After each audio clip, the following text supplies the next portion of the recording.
ఒకప్పుడు రాష్ట్ర ప్రభుత్వంలో అవుట్ సోర్స్ ద్వారా ఉద్యోగి నియమింపబడాలంటే దానికి లంచాలు ఇవ్వాలి. అదేవిధంగా ఆ ఉద్యోగి నెల దాటిన తర్వాత ఆ నెలకు ఇచ్చేటువంటి ఆ యొక్క జీతం ఇవ్వాలంటే దాంట్లో కూడా కొంత పట్టుకుని ఇచ్చేవాళ్ళు. దానికి ఒక దళారీ వ్యవస్థ ఉండేది. ఆ దళారీ వ్యవస్థ ప్రతి నెల 1వ తారీఖున అందరితో పాటు జీతాలు ఇవ్వకుండా ఏ 4 నెలలకో 5 నెలలకో కలిపి ఒకసారి ఇవ్వడము, ఏదో ఫ్రీగా ఇచ్చినట్టుగా వాళ్ళు ఫీల్ అయ్యేటువంటి పరిస్థితులలో మరి వాళ్ళందరికీ కూడా అవుట్ సోర్సింగ్ గానీ కాంట్రాక్ట్ ఉద్యోగస్తులు గానీ ప్రభుత్వంలో రెగ్యులర్ ఉద్యోగస్తులతో పాటు కష్టపడి పనిచేస్తున్నారు. వాళ్లకు కూడా రెగ్యులర్ ఉద్యోగస్తులతో పాటు 1వ తారీఖునే శాలరీస్ ఇవ్వాలనేటువంటి ఉద్దేశంగా ఏదైతే లంచాలకు తావు లేకుండా ఏదైతే కటింగులకు తావు లేకుండా చేసేటువంటి ఉద్దేశంగా మరి జగన్మోహన్ రెడ్డి గారు ప్రభుత్వంలోకి వచ్చిన తర్వాత డిసెంబర్ 17, 2019 నాడు దీనికి సంబంధించి ఎవరిష్టం వచ్చినట్టు ఎవరి చుట్టాలనో లేకపోతే ఎవరి రికమెండేషన్ తోనో చేసుకుంటూ పోతున్నారు. ఇలా కాకుండా ఒక కార్పొరేషన్ ఏర్పాటు చేసి దాని ద్వారా ఉద్యోగస్తుల్ని ఒక సిస్టమేటిక్ గా నియమించి వాళ్ళకి సకాలంలో జీతాలు రావాలనేటువంటి ఉద్దేశంగా ఒక AP corporation for out sourced services అని చెప్పేసి ఆప్కాస్ అనేటువంటి సంస్థను రాష్ట్ర ప్రభుత్వం ద్వారా ఏర్పరిచి జూలై 3వ తారీఖున 2020 నాడు ప్రారంభించి అదే రోజున దాదాపు 47,000 మంది అవుట్ సోర్సింగ్ ఉద్యోగులకు నియామక పత్రాలు జారీ చేసినటువంటి ఘనత గత ముఖ్యమంత్రి గారైనటువంటి వైఎస్ జగన్మోహన్ రెడ్డి గారు ఆయనది అని చెప్పేసి కూడా నేను ఈ సందర్భంగా తెలియజేస్తున్నా. దాని వలన మరి ఈఎస్ఐ గానీ ఈపీఎఫ్ గానీ జమ చేస్తూ క్రమం తప్పకుండా ఉద్యోగులకు మేలు జరిగే విధంగా ఉండాలనేటువంటి విధంగా ఎలాంటి కోతలు లేకుండా ఈ యొక్క ఆప్కా సిస్టాన్ని మరి ముఖ్యమంత్రి గారు తీసుకొచ్చారు.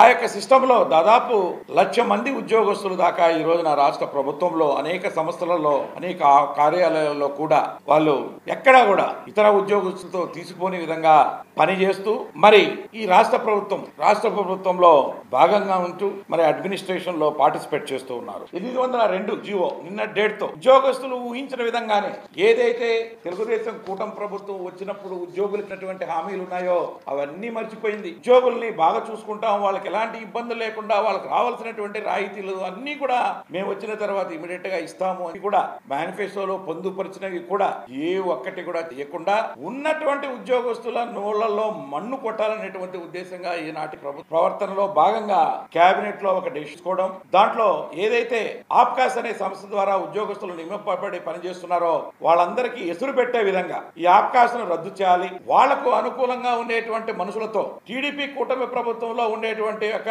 మనుషులతో వాళ్ళకు కావాల్సిన మనుషులతో ఈ యొక్క ఆప్కాస్ బదులు దళారీలుగా వాళ్ళని నియమించి వాళ్ళు కమిషన్లు తింటూ వాళ్ళకి ఇష్టం వచ్చినప్పుడు జీతాలు ఇస్తూ వాళ్ళకు కావాల్సిన కూడా ఆ యొక్క సంస్థల్లో నియమించుకునేదానికి అవకాశంగా ఉండేదానికి మలుచుకోవాలనేటువంటి ఉద్దేశంగా ఈ జీవోను ఇవ్వడం జరిగింది.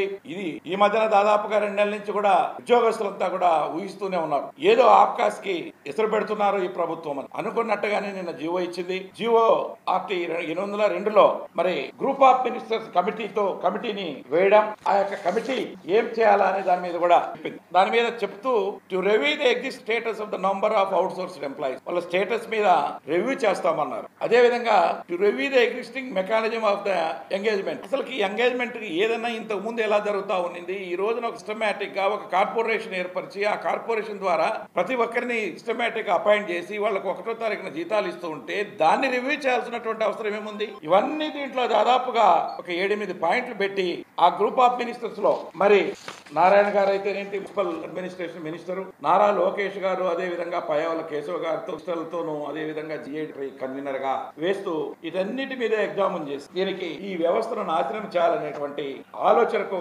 కంకణం కట్టుకున్నట్టుగా అనిపిస్తాం ప్రభుత్వం.